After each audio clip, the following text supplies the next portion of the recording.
இப்போ இவர் வந்து 2500 தரேன்னாரு, எங்கே கொடுத்தாரு? கொடுக்கல. 6 சிலிண்டர் ஃப்ரீன்னாரு, ஒன்றும் கிடையாது. அதெல்லாம் வந்து செய்யணும்ல, சொன்னால் வாக்கு ஊற்றி செய்யணும். இப்போ அவர் சொல்கிறாருன்னா அவர் செய்வார் கரெக்டாக. இப்போ இந்த இடம் எப்படி இது பாருங்க, ஃபஸ்ட்டு எப்படி இருந்தது, இப்போ எப்படி இது பாருங்க இடம்லாம் எவ்வளோ அழகாக அவர் பண்ணியிருந்தாரு. அவர் தொகுதியில் தானே எல்லாம் க்ளீன் பண்ணி எல்லாம் வச்சார். ஆனால் அவர் இந்த மாதிரி பண்ணலாமா? தப்பு இல்லை அது. இன்றைக்கி வந்து அவனுக்கு என்ன தெரியும் அரசியல் பற்றி? அவன் சினிமாவில் தான் இருந்தான். சினிமாவில் இருந்துலாம் அவனுக்கு வந்து அரசியல் பற்றி தெரியாது. தப்பு அது. அவர் நன்றி கட்ட நாயங்க ஜனங்க எல்லாம் அவங்கக்கிட்ட வாங்கின்னு ஓட்டை வந்து மாற்றி போட்டு தப்பாக நினைக்கிறாங்க. அவர் வர எல்லாம் விஜய் தான் வரணும், விஜய் வரணும். இப்போ விஜய் வந்துன்னா பிடிங்கண்ணா, பெண்களுக்கு பாதுகாப்புன்னா ஒரு சின்ன குழந்தைய இது பண்ணாங்க. அது முடிஞ்சது. அவன் அது என்ன பண்ணான்? அது என்ன ஆக்ஷன் எடுத்தான்? அந்த குழந்தைக்கு என்ன ஆக்ஷன் எடுத்தான் சொல்லுங்கள்? அவரு இருந்தால் மட்டும் பாதுகாப்பு இல்லை. இப்போ இவன் வந்து என்ன பாதுகாப்பு கொடுத்தான்? விஜய் வந்து என்ன பாதுகாப்பு கொடுத்தான்? ஒன்றும் கிடையாது. அவர் இருக்க வரைக்கும் ஓரளவுக்கு நல்லா இருந்தது, நாடு நல்லா பண்ணுச்சு. இந்த அரசியல் கொண்டு வந்தது யார்? அவங்க கலைஞர் ஆட்சியிலேருந்து நாங்கள் இது கொண்டு வந்தோம், எல்லாமே பண்ணோம். அவருக்காக நாங்கள் எவ்வளோ கஷ்டப்பட்டோம், பாடுபட்டோம். எல்லாரும் இந்த மாதிரி ஏமாற்றி இந்த மாதிரி பண்ணா நல்லது அது. ஆனால் இப்போ கொளத்தூர் எப்படி இருக்கு? ஒரு மாதம் கழிச்சு சொல்லுங்க.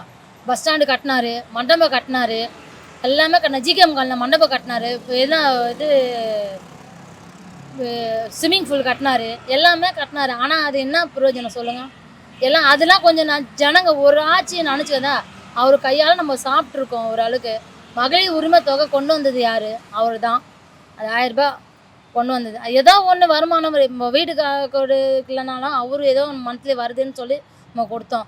அது நல்லது. அதெல்லாம் சொல்லுங்க. ஆனால் இப்போ விஎஸ் பாபு அவர்கள் எப்படி பண்ணிட்டு இருக்காரு? Vs பாபுலாம் waste. அவர் குளத்துல இப்போ என்ன பண்ண ஒன்றுமே பண்ணல. தண்ணி வராமல் நாங்கள் இங்கே ஒரு 4 நாள் கஷ்டப்பட்டோம். ஒரு ராரி தண்ணி கொண்டு வந்து விடல. அவர் ஆட்சியில் இருக்கும்போது கரண்ட்டு போகாது, தண்ணி பிரச்சனைங்களுக்கு வரல. இப்போ ஒரு வாரமாக தண்ணி போகல. இப்போ சமீபத்தில் இப்போ நடந்த கதை. போன வாரம் ஃபுல்லாக 4 நாள் தண்ணி வர ஜனங்க தவிச்சு போச்சு, கஷ்டமாக இருந்தது. அவர் ஆட்சியில் இருக்கும்போது தண்ணி இல்லைன்னா நாங்கள் இது வரைக்கும் எங்கேயுமே நாங்கள் குடத்தை தூக்கின்னு விடணும் போனதே கிடையாது.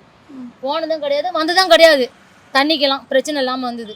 உடனே அப்படின்னு தண்ணி வரலன்னா அடுத்த நிமிஷமே அடுத்த ஸ்பாட்லேயே அந்த ரெடி பண்ணி பழுப்பு ரெடி பண்ணி உடனே காலைல 10 மணிலாம் தண்ணி விட்டுருவாங்க. ஆனால் 4 நாள் தண்ணி இல்லாமல் அவங்க என்ன ஆக்ஷன் எடுத்தாங்க? ஒன்றுமே பார்க்கலையே, வரவும் வரல. இந்த ஏரியாவில் வரல. முதல்ல அவர் இந்த தொகுதி அவர் தேய்ச்சார்ல, விஎஸ் பாபு தேய்ச்சார்ல, என்ன பிடிங்கன்னா என்ன கைட்டிட்டாங்க, ஒன்றுமே செய்யலை. தண்ணி வரல. ஒரு ஆரி கொண்டு வந்து மக்களுக்கு தண்ணி விட்டானா, செஞ்சானா? தண்ணி தான் சாப்பாடு இல்லாமல் கூட இருந்தலாம். தண்ணி இல்லாமல் ஜனங்க என்ன இருப்பாங்களா?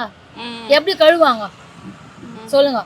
அவங்க வந்து தண்ணி வீட்டில் அவங்க வீட்டில் தண்ணி வரலாம், உடனே ரெடி பண்ண மாட்டாங்க. அப்போ மக்கள் எப்போ ஓட்டு போகிற வரைக்கும் கேட்குறீங்க, அம்மா தாயே அம்மா போடுங்க அப்படின்னு சொல்லுங்க கேட்குறீங்க. ஆனால் அரசியலில் வந்து உங்கள் புத்தியை காட்டுறீங்க.